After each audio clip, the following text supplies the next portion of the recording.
Just because a girl has a period, it doesn't mean she's a grown-up. Just because a woman has menopause, it doesn't mean she's old. 99 red balloons. Do you remember that song?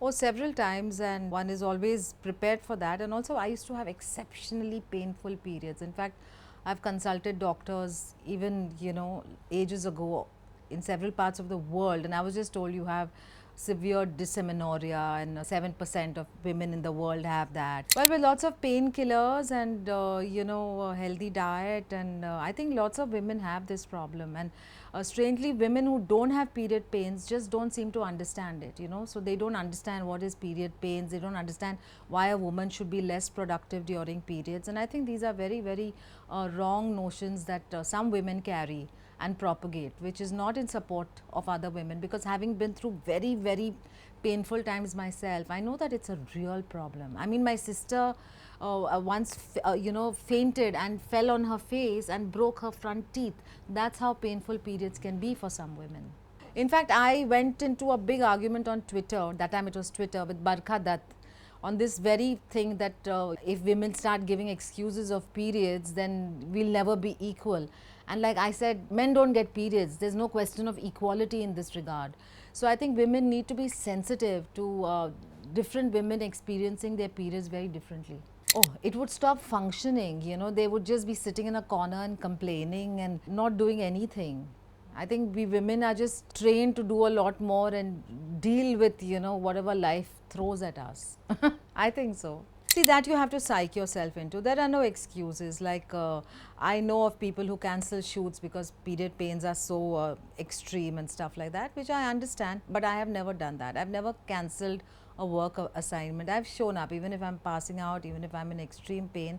I've always shown up, because it's something that we have to just learn to manage to the best of our ability, It's very embarrassing, but I once lost a tampon and I had to go to a doctor. I'm giving you the best sound bites, right? Oh my God, when this airs, I'm going to die. But it's fine. See, I had an early menopause. So when my sister passed away some years ago, my body kind of went into shock. And it was literally like a hemorrhage I had for about 4 months, and then I menopause. So it was an early menopause induced by shock. And after that, my life has been bliss. I feel so free, and all these things that are made of trying to make women feel less feminine and less beautiful and less valid, when your period stops, as if like, once you're done with your reproductive era, you no longer have any value in the world. But I want to tell women that this will be the best phase of your life, trust me. Of course, a lot of people experience very different kinds of menopause as well, very painful. It drags on for years, and it can be very painful, but it is bliss on the other side. Women are so afraid of menopause. In fact, it's something we should be looking forward to, because, there's more to a woman than reproduction. So I think it's fantastic. It's not just a mental game, it's also a science game. You have to take the right supplements. You have to treat your body with the care it needs for the change that's going on inside, And this whole myth about, oh, once you stop menstruating, you lose your looks, you lose your femininity. I feel better than I felt for a very long time. So I think that's just a myth propagated by a very anti-woman patriarchal narrative. I think I own everything. I own all the changes that happen to me, and yeah, I embrace every change that happens and everything that's going on in my life and in my body. I love it. I love it. I've tried a menstrual cup, and it was a very painful experience, and it was extremely painful. I think it could work for some women and some women not. So one has to be selective. And also, there's not enough knowledge about the menstrual cup, how to use it. For example, even with tampons, you cannot just use it immediately. You have to have a certain amount of blood flow to start using it. So I think for menstrual cups also, there must be some science and some technique which many are not aware of. Periods are a very natural thing. There's no taboos. We talk about it very openly. And I got my periods at 9. And I remember my mother crying and being so upset, because she was like, my baby, her childhood is over and stuff like that. So I would like to tell all the moms who think that that just because a child has got her periods, it doesn't mean she's a grown up now, you know. The body has grown faster than the mind. That is something to really take into consideration and treat it like that. It's like Iran changing the marriage age to 9. You know, it's not doable, it's not medically correct. Just because a girl has a periods, it doesn't mean she's a grown up. And just because a woman has menopause, it doesn't mean she's old. That is a very natural part of your body, and wait till science evolves to the degree where a child can be born outside a woman's body. So we are free of this God given whatever, nature's bounty. So I think that will be the ultimate liberation when periods stop maybe for women and children can just be born like separately in one incubator or in a basket. The whole thing about menstruation is it's of no use except that it represents reproduction. But it is an essential part of our life. So there's no avoiding it and one must embrace it and treat it as naturally as anything else, you know.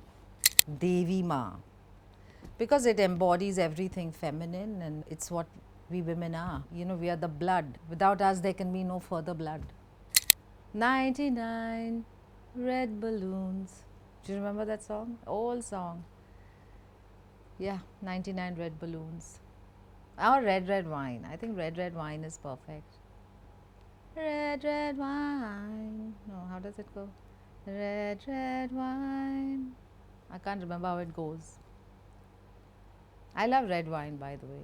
I think always be prepared. Never be in a situation where you don't have care or protection or your napkins or your tampons or, you know, always be prepared because sometimes women's bodies don't follow a specific clock. It could come 10 days early, it could come 10 days late.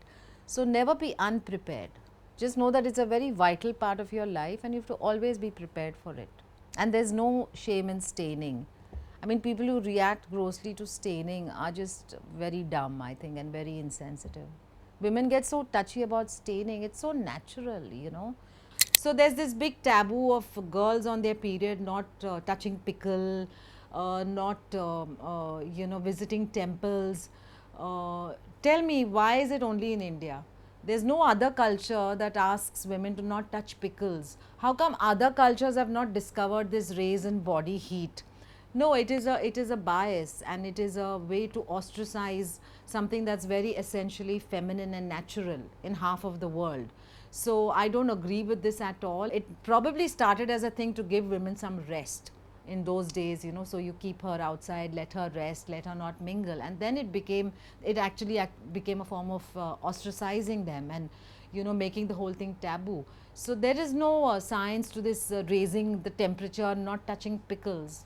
Trust me, I've eaten the most pickles on my periods and they taste even better. Great, I hope it goes viral. So lots of menstrual cups are donated and distributed. But I would also like them to educate people more on how to use it, how to not make it uncomfortable, because I've had a very unpleasant experience with it. I would never use it. So if there is a way women can use it and be comfortable, especially in rural areas and everything, in economically lower backgrounds where sanitary napkins are not so affordable, where hygiene is difficult, so this way they can be completely in charge of the hygiene of their own, you know, how they are dealing with their periods, then it will be great.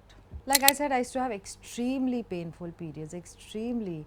I mean, I used to writhe in pain sometimes. But the good thing was that it was my excuse to eat as much chocolate as, you know, I would not allow myself otherwise. So I think that was a bonus. I've had endometriosis for years. It was part of the reason why I had extremely painful periods as well. But through that, I've even gone trekking. I did the Kilimanjaro trek with one of the most, you know, heavy periods of my life. And yeah, so you have to find these behind the tree bushes, and you know, those toilets were like overflowing, and so every public space is not designed by women for women, it's still designed by men for them. So when we go there, it's a bit like we are invading their space, so there's no provision made for us, you know. And just because I had my period, why should I not climb Kilimanjaro was my point, you know. So I was like, sorry mountain, you have to deal with this. But I'm coming, you know. I've lived so many roles, artist, mother, woman, and with each one, my body has changed, sometimes beautifully, sometimes confusingly. I'm comfortable sharing an uncomfortable period of my life because these stories matter. They create space, they create dignity, and they create impact. Every share of this video donates a menstrual cup to someone who really needs it. So please post it, pass it on, and let's help someone flow with dignity. Let's get uncomfortably comfortable.